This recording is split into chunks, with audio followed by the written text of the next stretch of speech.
आत्मानंदी भविजनों को संबोधि श्री काजा जिनेन्द्र नमस्कार।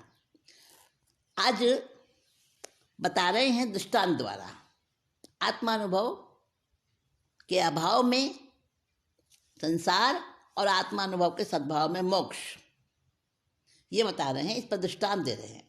पिछली मीटिंग में हमने बात की थी कि आत्मा का अनुभव जो है ना, वो सच्चा प्रमाण है, प्रत्यक्ष प्रमाण है, और श्रुति ज्ञान जो है वो परोक्ष प्रमाण है। और श्रुति ज्ञान परोक्ष प्रमाण क्यों है?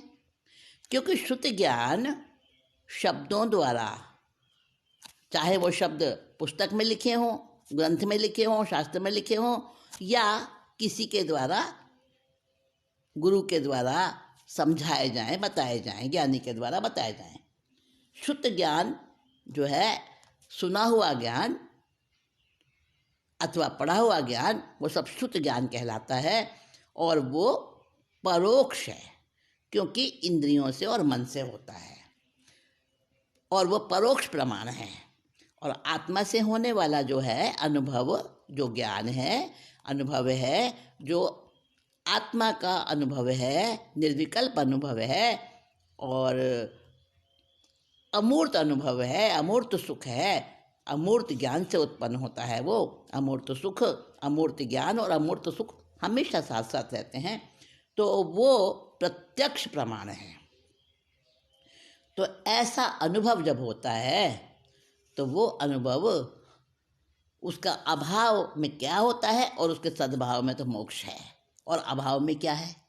अभाव में क्या है, इस पर दृष्टांत दे रहे हैं। जैसे एक जल नाना रूप दर बानु जोग, भयो बहु भांति पहचान्यो न परतु है। फिरी काल पाई दर बानु जोग दूरी होत, अपने सहज नीचे मार्ग ढरतु है। तैसे यह चेतन पदार्थ विभावतासो, गति जो निभेश भव भावरी भरतु है। सम्यक स्वभाव पाई अनुभव के पंथ धाई, बंद की जुगति भानी मुगति करतु है। द्रव्यानुयोग। जैसे एक जल नाना रूप दरबानुयोग। देखो, पानी जल सब जगह एक जैसा है, समुद्र में, नदी में। अब उसमें लहरें उठ रही हैं। जल का तो एक ही वर्ण है और एक ही रूप है, परंतु उसमें उठने वाली लहरें कितने प्रकार की, कोई छोटी है, कोई बड़ी है, कोई ऊंची है, कोई नीची है। अब दूसरे प्रकार से समझें। जैसे जल एक वर्ण है, उसका वर्ण माने रंग है, जल का एक प्रकार का ही रंग है। अब उसमें क्या क्या मिला दिया? गेरू मिलाया, कोई रंग मिलाया, जिस जैसा भी रंग मिलाया वैसा रंग का हो जाएगा। राख मिला दी तो राख दिखेगा। अनेक वस्तुओं का संयोग उसमें कर दिया जाए तो वो अनेक रूप हो जाता है जल। जरा सा उसमें दूध डाल दो तो सफ़ेद सफ़ेद दूध जैसा दिखने लगेगा। अनेक रूप हो जाता है वो जल। कहते हैं ना कि पानी रे पानी तेरा रंग कैसा, जिसमें मिला दो लगे उस जैसा। तो जल एक ऐसा पदार्थ है कि जो भी चीज़ उसमें मिल जाती है वैसा ही वो दिखने लग जाता है, उसका संयोग वैसा ही बन जाता है। दर्बानुयोग। दर्बानुयोग माने अन्य वस्तुओं का उसमें संयोग मिलने से, मिलावट होने से बहु भांति भयो पहचानो ना परतु है। और उसकी पहचान जल रूप में तो होती नहीं, फिर तो वो अलग ही रूप दिखता है। फिरी काल पाई दरबानो जोग दूरी होत। और जब कोई समय होता है उसका वो मिलावट हट जाती है पानी में से, तो फिर दरबानो जोग दूरी होत, दूर हो जाता है उसका मिलावट जो अन्य अन्य द्रव्यों की हो गई थी उसमें।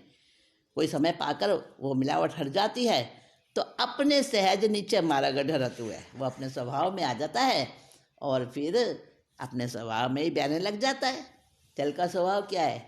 नीचे में बहने का है ना, तरल स्वभाव है जल का, वो अपने स्वभाव में आ जाता है। तो उसी प्रकार, तैसे, तैसे माने उसी प्रकार, जल का तो दिया दृष्टांत। अब कह रहे हैं तैसे, तैसे ही है चेतन पदार्थ विभावतासो। अब चेतन जो है इसमें विभाव मिल गया। ये जीव था, अब जीव में अजीव मिल गया। अजीव कौन? शरीर। हाँ, मैंने बताया था ना आपको, स्थूल शरीर और सूक्ष्म शरीर दोनों ही पुद्गल हैं। स्थूल शरीर जो औदारिक शरीर है हमारा, किसी का भी अक्रिय शरीर होता है नारकी और देवता का, वो भी स्थूल शरीर है। तो स्थूल शरीर और सूक्ष्म शरीर, कार्बन और तेजस शरीर हैं तो शरीर ही हैं, तो पुद्गल ही सारे के सारे। तो इस शरीर इसमें मिलावट हो गई है। तब वो शरीर जो पुद्गल था ना पहले, अब वो अजीव कहलाने लगा। जीव के साथ मिला तो अजीव कहलाने लगा। ठीक है ना। अब जब वो पुद्गल था, जड़ था, अब हम जड़ पदार्थ देखते हैं, ना उनको भूख लगती है, ना उनको प्यास लगती है, ना उनको थकान आती है, ना उनको दर्द होता है, ना उनको कोई पीड़ा होती है, ना उनकी कोई भावना होती है। जड़ वस्तुओं की कुछ होती है क्या? नहीं होती ना। लेकिन वही जड़ पुद्गल जब आत्मा के साथ में मिल गया तो उसकी क्वालिटी, उसकी प्रॉपर्टीज चेंज हो गई, बदल गई, और आत्मा की प्रॉपर्टीज भी चेंज हो गई। दोनों एक दूसरे में कुछ कर नहीं सकते, पर दोनों का प्रभाव तो पड़ता है ना एक दूसरे पर। देखिए, दर्पण है, अब दर्पण के सामने जो वस्तु आएगी वो दर्पण में प्रकट, दर्पण ने वैसा नहीं बन जाता, उस रूप नहीं हो जाता, लेकिन दर्पण में वो दिखती तो है ना, उसका प्रभाव तो पड़ता है ना। ऐसे ही समझें कि ये चेतन पदार्थ जो है, चेतन द्रव्य जो है, इसमें वो पुद्गल मिल गया, और अब इसके साथ में अभी शरीर रूप बन गया, वो अजीव। पुद्गल से क्या बन गया? अजीव बन गया। जड़ पुद्गल से अजीव कहलाने लगा। अब उसके अंदर जीव के साथ मिलने से अब उसको भूख भी लगती है। आत्मा को तो नहीं लगती ना भूख, आत्मा को सर्दी नहीं लगती, गर्मी नहीं लगती, आत्मा को भूख प्यास, कोई किसी प्रकार का दर्द, कोई अशुद्धि, कुछ भी नहीं होता आत्मा में तो, और जड़ पुद्गल में भी नहीं होता। न थकान, न भूख प्यास, न पीड़ा, और आत्मा में भी नहीं होती। अपने अपने आप में दोनों शुद्ध थे। जब दोनों मिल गए, जीव और अजीव होके मिल गए, तो उनको अब शरीर बनने के बाद उसको भूख भी लगती है, उसको तकलीफ भी होती है, कोई उसको मारता है, कोई उसको दर्द होता है, उसको कहीं चोट लग जाती है, उसको दर्द होता है, उसको प्यास लगती है, उसको सर्दी गर्मी लगती है, उसको भावनाएं हैं, सब कुछ उसमें हो गया। तो दोनों की प्रॉपर्टीज चेंज हो गई। आत्मा की प्रॉपर्टीज भी चेंज हो गई और पुद्गल की प्रॉपर्टीज भी चेंज हो गई। तो वो अजीव कहलाने लगा। अजीव के साथ मिलने से अजीव कहलाने लगा। तो ये चेतन पदार्थ का विभाव, जब उसमें विभाव आ गया, दूसरे की मिलावट आ गई, जड़ की पुद्गल की मिलावट उसमें हो गई, तो क्या हो गया? गति जोनि भेष भव भांवरि भरतु है। कई प्रकार की गतियों में जाता है, कई प्रकार की योनियों में जाता है, अलग अलग वेश रूप धारण करके कभी कुत्ता बनता है, कभी सांप बनता है, कभी देवी बनता है, कभी देव बनता है, कभी नारकी बन जाता है, कभी मनुष्य बन जाता है, और कैसे कैसे रूप बनाता है। कीड़ा मकोड़ा, एक इंद्री, पता नहीं कितने कितने रूप बनाते, हमने भी बनाए हैं। तो वो चेतन पदार्थ जो है, चेतन द्रव्य जो है, बहुत प्रकार की गति और योनियों में अनेक अनेक भेष रूप धारण करके भव भांवर भरतु है, अलग अलग जन्मों रूप भांवर यानी फेरे, यानी चक्कर काटता है। भांवर माने चक्कर, कहते ना 84 का चक्कर। अब वो फेरे, भांवरे फेरे को कहते ना। विवाह के समय दूल्हा दुल्हन फेरे करते ना अग्नि के वो भी तो क्या है, ऐसे ही हमने भी तो चारों गतियों के फेरे लगा रखे हैं और लगा रहे हैं। तो भव भांवर ही भरत हुए। अब ये चेतन द्रव्य जो है, जब अजीव पुद्गल के साथ में मिल जाता है, अजीब कहलाने लगता है, और उस समय शरीर को ही सब कुछ मान के और उसी में अटका रहता है, उलझा रहता है, और फिर जन्म जन्म के खूब फेरे भरता रहता है और भंवर में चक्कर काटता रहता है, भव भ्रमण में 84 में चक्कर काटता रहता है। सम्यक स्वभाव पाई, और कभी इसको सम्यक स्वभाव इसके अंदर में आ जाता है, सम्यक दृष्टि मिल जाती है, अनुभव के पंथदायी। फिर अभ्यास करते करते अपने अपने आत्मा का अनुभव लाते लाते, अपनापन लाते लाते आत्मा के साथ में, और फिर अनुभव के पंथदायी, धाई माने अनुभव के रास्ते पर चलने लग जाता है, दौड़ने लग जाता है, अभ्यास करने लग जाता है उसका, और फिर निस्वभाव को पाकर बंद की जुगति भानी मुगति करतु है। और जो उसको जितने भी कर्म बंद उसके हो रखे थे पहले से अज्ञान दशा में, तो अनुभव के मार्ग में लगकर कर्म बंधन को, उन पिछले बंधे हुए कर्मों को नष्ट कर देता है और फिर मुक्ति को प्राप्त कर लेता है। भानी माने नष्ट करना, बंध की जुगति भानी, तो सारे बंध के जितना भी प्रकार थे उन सबको नष्ट कर देता है। मुगति करतु है और फिर अपनी मुक्ति को प्राप्त हो जाता है। अब कहते हैं कि मिथ्या दृष्टि जीव कर्म का करता है और सम्यक दृष्टि जीव कर्म का करता नहीं है। निशिदिन मिथ्या भाव बहु धरे मिथ्याति जीव, ताते भावित कर्म को करता कयो सदैव। जब मिथ्यात्वी जीव अपनी भूल से, नादानी से परद्रव्यों को अपना मानता हुआ कहता है हाँ मैंने ऐसा किया, मैंने यह दिया, यह लिया, यह, हाँ मैंने तो बच्चों को पढ़ाया, मैं ना होता तो कौन संभालता घर को, मेरे ही कारण से ये कार्य हुआ। और अपना कर्ता भाव अनेक प्रकार से, कहीं राग करता है, कहीं द्वेष करता है, कहीं कर्ता भाव करता है, तो फिर वो भाव कर्म का भी कर्ता होता है।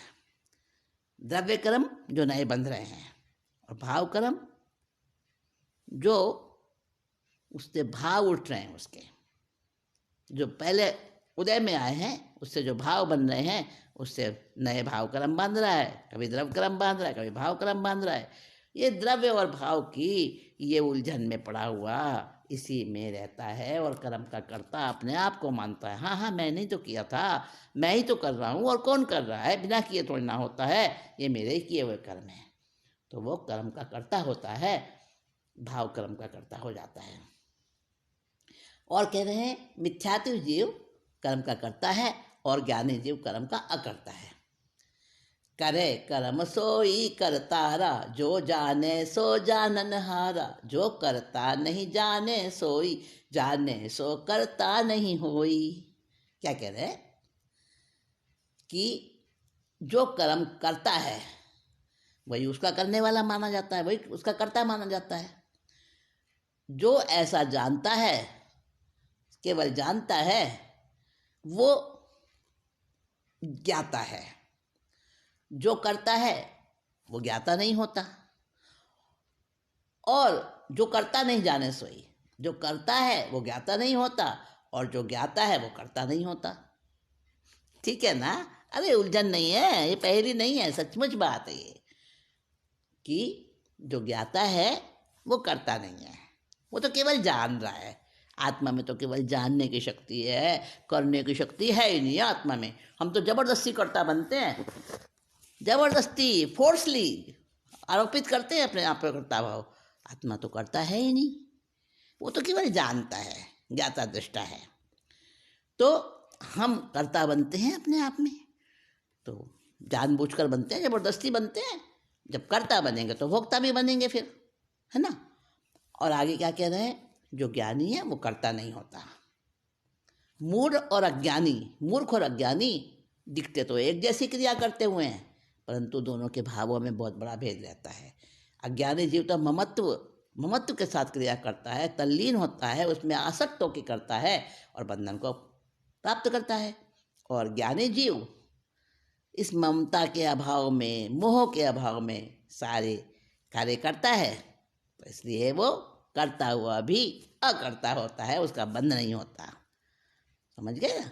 जो ज्ञानी है वो करता नहीं है। ज्ञान मिथ्यात न एक नहीं, रागादिक ज्ञान मही, ज्ञान कर्म अतिरेक, ज्ञाता सो करता नहीं। क्या कहा? मही माने मैं, मही माने मैं। ज्ञान मिथ्यात न एक नहीं, रागादिक ज्ञान मही, मही का मतलब मैं। ज्ञान और मिथ्यात्व एक नहीं है, इन्हें एक ना समझना। और रागादिक यानी कि राग द्वेष मोह इत्यादि जितने भी कषाय हैं ये ज्ञान नहीं है, ये ज्ञान में होते नहीं हैं। ज्ञान कर्म अतिरेक, और ज्ञान से कर्म अलग है। ज्ञान कर्म अतिरेक, अतिरेक माने भिन्न भिन्न, अतिरिक्त, भिन्न भिन्न, यानी ज्ञान अलग है, कर्म अलग है। ज्ञान कर्म अतिरिक्त ज्ञाता सो करता नहीं। जो ज्ञाता है, जो केवल जानना है, जानना की क्रिया में, उसी में तल्लीन है, उसी में तन्मय है, वह कर्ता होता नहीं। जीव कर्म का कर्ता कभी हो नहीं सकता। कर्म पिंड अनुरागाभ, कर्म पिंड अनुराग भाव मिली एक हों ही नहीं। तो भिन्न स्वरूप वसही दो न जीव मही। कर्म पिंड पुग्गल विभाव रागादि मूढ़ भ्रम। अलख एक पुग्गल अनंत किमिधर ही प्रकृति सम। कह रहे हैं दोनों की प्रकृति अलग अलग है। जीव की प्रकृति अलग है, पुद्गल की अलग है, दोनों का स्वभाव अलग अलग है। तो कैसे उनको एक मान रहे हो भाई? कर्म पिंड अनुराग भाव मिली एक हो ही नहीं। दोनों मिल गए हैं भाई, मिल गए हैं, पर दोनों एक नहीं हुए हैं, एक नहीं हुए हैं दोनों। तो कह रहे हैं ज्ञान वर्ण आदि द्रव्य कर्म और राग द्वेष आदि भाव कर्म, ये दोनों भिन्न भिन्न स्वभाव वाले हैं, मिलकर एक नहीं हो सकते हैं। और ना ही ये जीव के स्वभाव है, ये जीव के स्वभाव भी नहीं है। दो भिन्न स्वरूप बस ही दो ना जीव मही। ये दोनों ही जीव के बराबर नहीं है, जीव नहीं है, दोनों जीव से अलग है। कर्म पिंड पुद्गल विभाव रागादि मूढ़ भ्रम। कर्म का पिंड तो पुद्गल है, जो जितने भी कर्म है वो क्या पुद्गल का पिंड तो है। और विभाव क्या है? जो मूढ़ मनुष्य होता है उसके भ्रम से बस राग आदि ये सारे वो विभाव बन जाते हैं, अपना मानता है ना उनको भ्रम के कारण। अलख एक पुग्गल अनंत। अलख यानी आत्मा, आत्मा तो एक है और पुद्गल तो अनंत है, बहुत सारे हैं भिन्न भिन्न रूप में। किमी धराई प्रकृति सम, इनकी प्रकृति कभी भी एक समान नहीं हो सकती। निज निज विलास जुत जगमही जथा सहज परिणमहि तिम। करतार जीव जड़ कर्म को मोह विकल जन कहहि इम। तो कह रहे हैं कि निज निज विलास जुत जगमही, मही माने में, संसार में अपने अपने विलास को, अपने अपने कार्यों को पुद्गल भी कर रहा है और अपने अपने कार्यों को आत्मा भी कर रहा है। रहते हैं संसार में जथा सहज परिणमहि तिम, अपने अपने स्वभाव में सहज रूप से उनका परिणमन भी होता रहता है। पुद्गल का पुद्गल में परिणमन होता है और जीव का जीव चैतन्य का चैतन्य में परिणमन होता है। करतार जीव जड़ कर्म को मोह विकल जन कहहि इम। जो मोह से व्याकुल हो रखे हैं, जिनके ऊपर मोह का पर्दा पड़ा हुआ है, वो जन माने ऐसे व्यक्ति, ऐसे मिथ्यात्व में ग्रस्त व्यक्ति, वो इस प्रकार, इम माने इस प्रकार क्या कहते हैं? क्या कहते हैं कि जड़ कर्म को करता चैतन्य जीव है। भाई कैसे हो सकता है? हो ही नहीं सकता। ये मोह की विडंबना है, उसके कारण से वो ऐसा कहते हैं। तो अब देखिए तीसरे अधिकार का अंतिम ये बात आ रही है, तीसरे अधिकार की, वो भी बता दूं आपको। अंतिम जो उसका ये बता रहे हैं काव्य, चलो इसको भी कर लेते हैं। जीव मिथ्यात ना करे भाव नहीं धरे भरम मल। ज्ञान ज्ञान रस रमे होई कर्मादिक पुद्गल। असंख्यात परदेश सकति जगमगे प्रकट अति। चिद विलास गंभीर धीर थिर रहे विमलमति। जब लगी प्रबोध घट मधि जग लगी प्रबोध घट मही उदित। तब लगी अनयन अपेखिए जिमि धर्म राज वर तंतपुर जहाँ तहाँ नीति परेखिए। देखिए क्या कह रहे हैं अंत में, शुद्ध आत्म अनुभव का महत्व बता रहे हैं कि जीव मिथ्यात्व ना करे, भाव नहीं धरे भ्रम मल। अगर जीव मिथ्या भाव को नहीं करता है तो उसके अंदर राग भी नहीं होगा, द्वेष भी नहीं होगा, मोह भी नहीं होगा, गंदे भाव अशुभ भाव भी नहीं होंगे उसके अंदर, किसी प्रकार का मल नहीं होगा, किसी प्रकार की गंदगी उस जीव के अंदर नहीं होगी। जीव मिथ्यात्व को अगर नहीं करे, हम खुद करते हैं मिथ्यात्व को, समझ गए ना। और आगे कहते हैं ज्ञान ज्ञान रस रमे, अपने ज्ञान में, अपने ज्ञान के रस में रमण करता रहे। होई कर्मादिक पुद्गल, और ज्ञान तो ज्ञान रस में ही लीन रहेगा, और कर्म तो पुद्गल है, उसका रास्ता अलग है, उसके कार्य अलग हैं। असंख्यात परदेश सकती, जगमगे प्रकट अति, और चैतन्य की तो असंख्यात प्रदेशों में स्थिर गंभीर धीर निर्मल ज्योति है ना, चिद्विलास गंभीर धीर स्थिर रहे विमलमती, और उनमें ही, ऐसी ज्योति में ही, निर्मल ज्योति में ही असंख्यात प्रदेशों से वो ज्योति उसकी उठती है, जगमग करती है, और उसमें ही वो तल्लीन रहता है। और जब तक उसके हृदय में ऐसा ज्ञान प्रकाशित रहता है, तब तक मिथ्यात्व का कोई जोर नहीं चलता, मिथ्यात्व आ भी नहीं सकता वहाँ पर। चिद्विलास गंभीर धीर स्थिर रहे विमलमती, अपने उसमें ही स्थिर रहता है, अपने उस विलास में स्थिर रहता है, चैतन्य विलास में, और वहाँ पे पुद्गल की कोई घुसपैठ नहीं होती।